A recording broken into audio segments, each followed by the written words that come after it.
कृष्णा, जय श्री राधे। अर्चना के कृष्ण गुणगान चैनल पर आपका स्वागत है। प्राचीन समय की बात है कि एक चित्रभानु नाम का शिकारी था। वो शिकार करके उसे बेचता था और अपने परिवार का पेट भरता था। वह उसी नगर के एक साहूकार का कर्जदार था और आर्थिक तंगी के कारण उसका ऋण नहीं चुका पा रहा था, जिससे साहूकार को गुस्सा आ गया और शिकारी चित्रभानु को शिव मठ में बंदी बना दिया। संयोगवश उसी दिन मासिक शिवरात्रि थी, जिस कारण शिव मंदिर में भजन व कीर्तन हो रहे थे और वह बंदी शिकारी चित्रभानु पूरी रात भगवान शिव के भजनों तथा कथा का आनंद लिया। सुबह होते ही साहूकार ने उसे अपने पास बुलाया और ऋण चुकाने के लिए कहा। शिकारी चित्रभानु ने कहा, हे सेठ जी, मैं कल तक आपका ऋण चुका दूंगा। उसका ये वचन सुनकर सेठ जी ने उसे छोड़ दिया, जिसके बाद शिकारी शिकार के लिए जंगल में निकल गया और पूरी रात बंदी गृह में भूखा व प्यासा होने के कारण वो थक गया और व्याकुल हो गया और इसी प्रकार वह शिकार की खोज में बहुत दूर तक आ चुका था और सूर्यास्त होने लगा तो उसने सोचा कि आज तो रात जंगल में ही बितानी पड़ेगी। ऊपर से कोई शिकार भी नहीं पाया जिसे बेचकर सेठ जी का ऋण चुका देता। यह सोचकर वह एक तालाब के पास पहुंच गया। उसने भर पेट पानी पिया, जिसके बाद वह बेल के पेड़ पर चढ़ गया जो तालाब के किनारे था। उसी बेल पत्तर के पेड़ के नीचे शिवलिंग की स्थापना हुई थी, किंतु वह पूरी तरह बिल की पत्तियों से ढका होने के कारण उस शिकारी को नहीं दिखाई दिया। शिकारी चित्रभानु पेड़ में बैठने के लिए बिल की टहनियां व पत्ते तोड़कर नीचे गिराने लगा।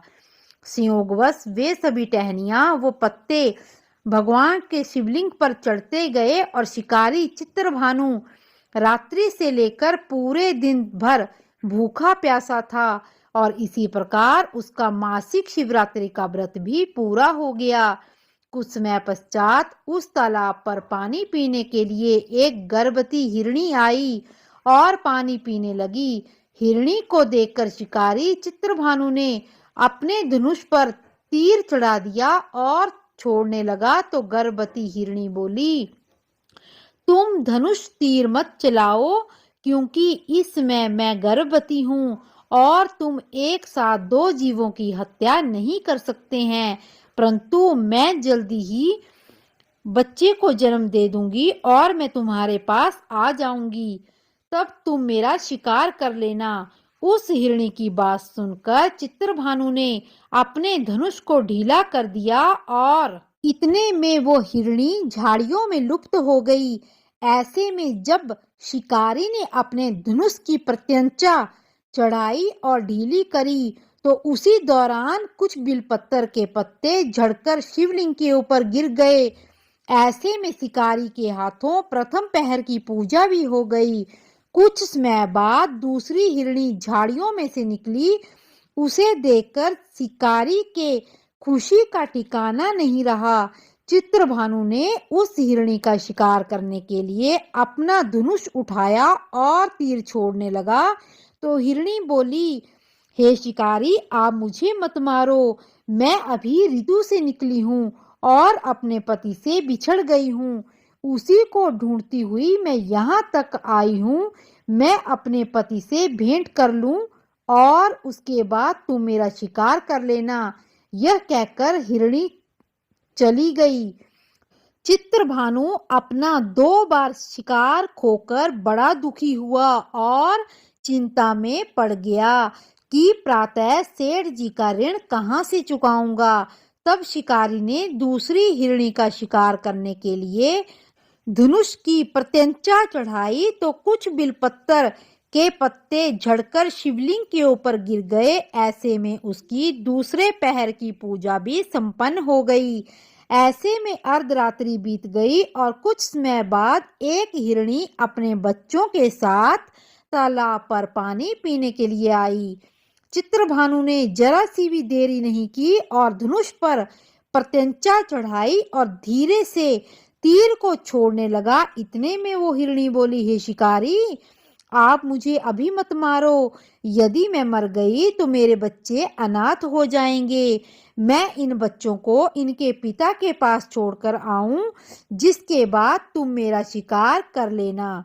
इस हिरणी की बात सुनकर शिकारी चित्रभानु जोर से हंसने लगा और कहा, सामने आए शिकार को कैसे छोड़ सकता हूँ? मैं भी इतना मूर्ख नहीं हूँ, क्योंकि 2 बार मैंने अपना शिकार खो दिया है। अब तीसरी बार ऐसा नहीं होगा। हिरणी बोली, जिस प्रकार तुम्हें अपने बच्चों की चिंता सता रही है, उसी प्रकार मुझे भी अपने बच्चों की चिंता है। मैं इन्हें अपने पति के पास छोड़कर आती हूँ और उसके बाद तुम मेरा शिकार कर लेना। शिकारी को यह सुनकर दया आ गई और उसे जाने दिया। ऐसे में शिकारी के हाथों से तीसरे पहर की पूजा भी हो गई। कुछ समय बाद एक मृग वहां पर आया और उसे देखकर चित्रभानु ने अपना तीर उठाया और अपना शिकार करने लगा। तो मृग बड़ी नम्रतापूर्वक बोला, हे शिकारी, यदि तुमने मेरी पत्नियों और छोटे बच्चों को मार दिया तो मुझे भी मार दो, क्योंकि मेरा इस दुनिया में उनके अलावा कोई नहीं है। यदि तुमने उन्हें नहीं मारा है तो मुझे भी जाने दो, क्योंकि मैं उन तीनों हिरणियों का पति हूँ और वो मेरी ही तलाश कर रही हैं। यदि मैं उन्हें नहीं मिला तो वे सभी मर जाएंगे। मैं उन सभी से मिलने के बाद तुम्हारे पास आ जाऊंगा, जिसके बाद तुम मेरा शिकार कर सकते हो। इस मृग की बात सुनकर शिकारी को पूरी बात का घटनाक्रम समझ आ गया और उसने पूरी बात मृग को बता दी। मेरी तीनों पत्नियां जिस प्रकार प्रण करके गई हैं, उसी प्रकार वे वापस आ जाएंगी, क्योंकि वो तीनों वचन की पक्की हैं। और यदि मेरी मृत्यु हो गई तो वे तीनों अपने धर्म का पालन नहीं करेंगी।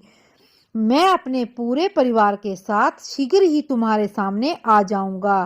कृपया करके अभी मुझे जाने दो। शिकारी चित्रभानु ने उस मृग को भी जाने दिया और इस प्रकार अनजाने में उस शिकारी से भगवान शिव की पूजा संपन्न हो गई, जिसके बाद शिकारी का हृदय बदल गया और उसके मन में भक्ति की भावना उत्पन्न हो गई। कुछ समय बाद मृग अपने पूरे परिवार सहित अर्थात तीनों हिरणियों व बच्चों के साथ उस शिकारी के पास आ गया और कहा कि हम अपनी प्रतिज्ञा के अनुसार आ गए हैं, अब आप हमारा शिकार कर सकते हैं। शिकारी चित्रभानु जंगल के सभी पशुओं की सच्ची भावना को देखकर पूरी तरह से उसका हृदय पिघल गया और उसी दिन से उसने शिकार करना छोड़ दिया। दूसरे दिन प्रातः ही उसने सेठ जी का ऋण किसी और से उधार लेकर चुकाया और स्वयं मेहनत करने लगा। इसी प्रकार उसने अपने जीवन का अनमोल समय भगवान शिव की भक्ति में लगाया। जब शिकारी चित्रभानु की मृत्यु हुई तो जब उसे यमदूत लेने आए, किंतु शिव दूतों ने उन्हें भगा दिया और उसे शिवलोक ले गए। इसी प्रकार उसको मोक्ष की प्राप्ति हुई। इसी प्रकार और भी कथाएं सुनने के लिए मेरे चैनल को लाइक, शेयर और सब्सक्राइब करें और कमेंट बॉक्स में जय भोलेनाथ अवश्य लिखें। जय श्री कृष्णा, जय श्री राधे।